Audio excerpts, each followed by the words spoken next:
Well, I finally did it. I bought BMC Army Men. It's upside down. I bought BMC Army Men. This is maybe the most requested Army Men to pick up, and I thought no better way to review BMC product than to purchase their D-Day set. Not only that, I bought their other D-Day set too. Woo!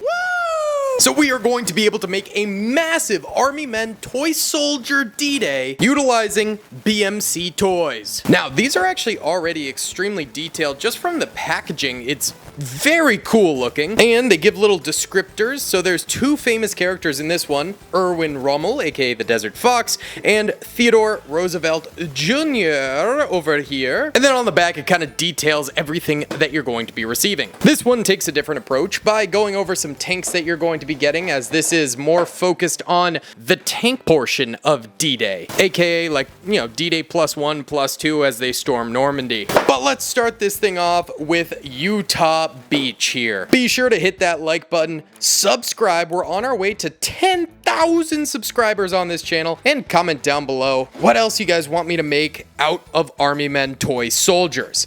Now, taking our little mail opener here. Oh, and it looks like they actually do give you some sticker placement, so these aren't going to be decaled on. They're going to be stickers, which I think is a little bit of an L, but that's okay. Holy cow, this LCVP Higgins boat is way bigger than I ever would have thought. And here are some of the sticker sheets here for the bunker, and the boat one's in there. Here's our green Army Men, which I believe are the US troopers. And then here's our gray Army Men, which are the Germans. And here is all of our Hedgehog tank traps. Okay, I'm gonna go ahead and stickerify all of this. Be right back. Alright, so we got our bunker here, which actually looks great. Again, I'm not always a fan of sticker placement. I wish they came decaled, but it probably keeps prices lower. There's a really nice German flak gun on the top of this thing, and it does swivel, although it's kind of hard to get it to swivel. And on top of that, it has a horizontal swivel, so maybe as it gets used, it'll become a little bit looser. The plastic might just be a little tight right now. But then the front of the bunker obviously has tons of damage marks. And then we've got the big boy LCVP Higgins boat here, which looks fantastic. I realized I put the American flags on backwards. Whoops. Oh, hell no. But there's also one in the middle over there. Little machine gun ports. I wish that they actually had like 30 cals on it. Kind of like the flak gun is a real gun on that. That would be a nice touch, but that's okay. And then we got a little no smoking sign on the interior there. Looks pretty good, in all honesty. I really like this LCVP Higgins boat, plus the ramp does lower. Finally, for the objects in this set, we have these hedgehogs, which at first I thought they like clipped together to become like actual hedgehogs, but I couldn't figure out how they do. And then after Googling and looking on the Amazon listing and stuff like that, the hedgehogs just kind of sit like that. So not my favorite rendition of a hedgehog. I think they should have added, you know, 2 more poles so you could actually have them standing up like this, but they look okay. I don't know, if there is a way to connect them, let me know in the comments, but as far as I could tell, this was the most you could kind of connect them with this, and on the actual box, they're just shown as this, so meh. And then you also get 2 BMC mortars, which really look fantastic, to be honest. All of this stuff looks really, really good. I am very pro BMC. I get what everyone's talking about, but the most important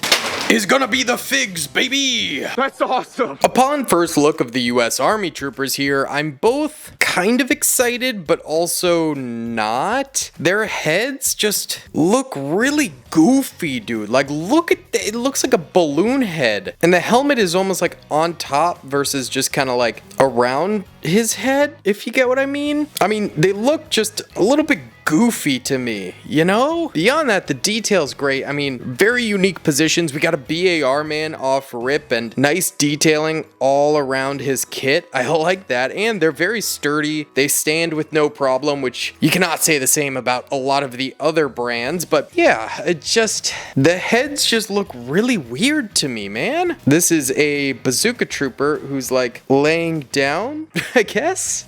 Maybe he just put some bandoliers up and they're about to blow up some barbed wire or something like that, so he's got to take cover, you know? In a similar vein, we have a flamethrower unit here who is also having a wee little nap. Then we've got the grenade thrower who looks great, but again, it just, the head looks so weird, man.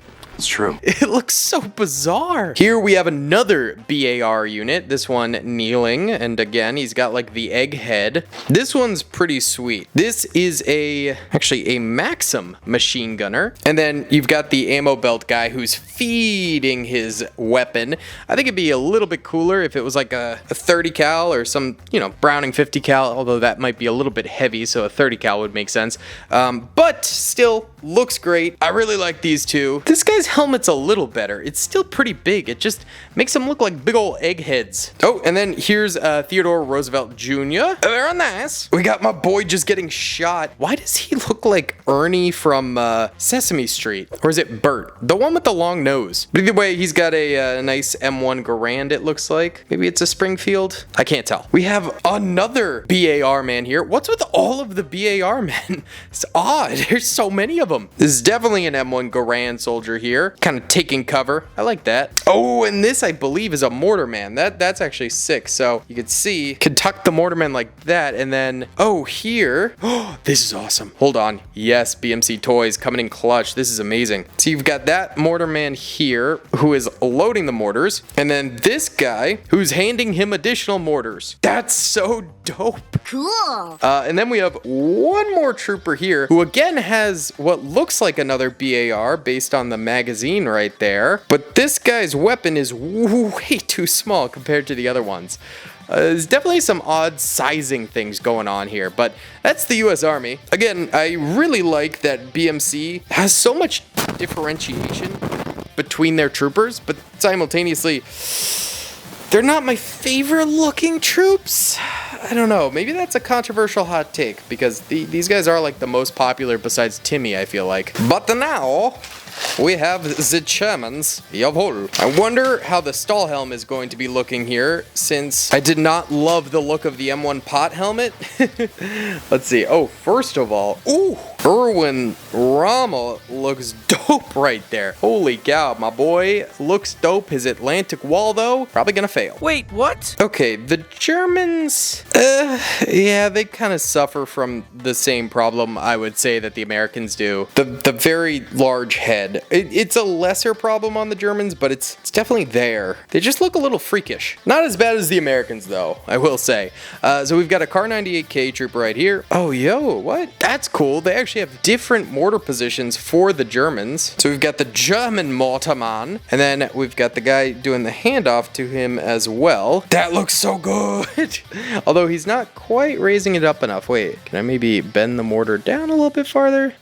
That's good enough. That looks pretty sweet, man. Yeah, baby. Heck yeah. All right, then that's an MG34, not an MG42. And you've also got the ammo feeder for him. Then we've got a nice MP40 soldier. We got the grenade thrower, this time with the stick granata. We've got a trooper just getting blown up. And then we also have the shot in the butt trooper, who is like dead on the ground, I think, because he doesn't have a stand, and you can't, stand him up. And then, I mean, I guess you could face plant him, but it's pretty clear that he's supposed to have been, like, shot, and I don't know, he's, like, holding his butt. Okay. At this moment in time, I am preferring the German troops to the American troops in terms of their looks in this, but still time for a good old-fashioned American comeback with the tank battle playset. Maybe they will blow my minds with this sucker. I'll get her all set up. A few moments later. Alright, boyos, now this is incredible. These tanks are absolutely top notch. I am so impressed by these. They are extremely hard plastic. The one thing is that the treads do not actually move, which would be a nice touch, but that's okay. They're extremely quality, very well molded. Turret does move itself. The amount of detailing on this Sherman is just impeccable. A 10 out of 10 on this puppy. Amazing. And then we got the Tiger tank over here. Tiger Mark II with a little less detail. I think the US wins this one.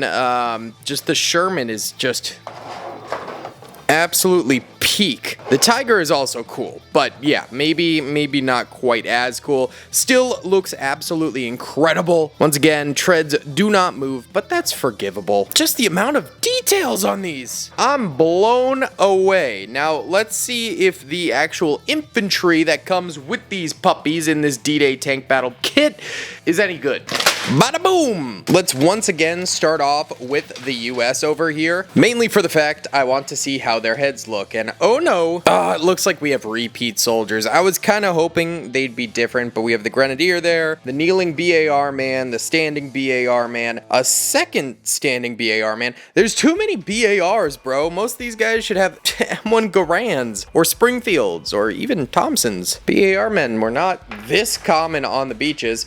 You also get one of I forget what they're called, but they're basically tank obstacles. Oh, you get a bunch of them. Good, nice, that's sweet. So yeah, you get a bunch of little tank obstacles here and more of the derpy hedgehogs that I don't love. You also get one more mortar here. However, there are no mortarmen from what I could tell, which kind of sucks. You also get another one of these Maxims. So a little bit less infantry comes with the tank kit here. And I have a feeling it's gonna be pretty much the same story with the Germans. Oh, that's why. Okay. The mortar comes in the US kit, but you actually get the German mortarmen. So that makes sense. All right, that's better. You do get the German mortarmen again. Stick Granata throwing man, as well as MP40 Duder. Oh, you actually get a second Erwin Rommel. I guess you could just use him as a tank officer. You get another MG34, rifleman, dead dude, and dude getting shot. So yeah, repeats for the Axis powers right there. Now, alongside this one, we also get all of this. Some emplacements to build up the Atlantic Wall. You get some fencing in here and also a bunch of sandbags. I kind of wish they were like the sandbags that interconnected, but they're all just sandbag mounds, but they still look pretty cool right there. So with these two kits, you pretty much have everything you need to build a toy soldier D-Day battle, and that's exactly what we're going to do now. Do it. It's gonna be tough, but one day I want to do like a massive realistic D-Day battle with sand and water and all that, but I don't have the equipment for that right now, and I quite frankly don't want to ruin all my brand new pristine army men here that we just got with mud. So instead, we're going to use some Lego plates as the ground here. Let me go ahead and set up our nice toy soldier army men D-Day. 2 seconds later. Honestly, this ain't working. The Lego looks terrible. It just ain't working. So we're gonna use imaginary water. Sorry, guys.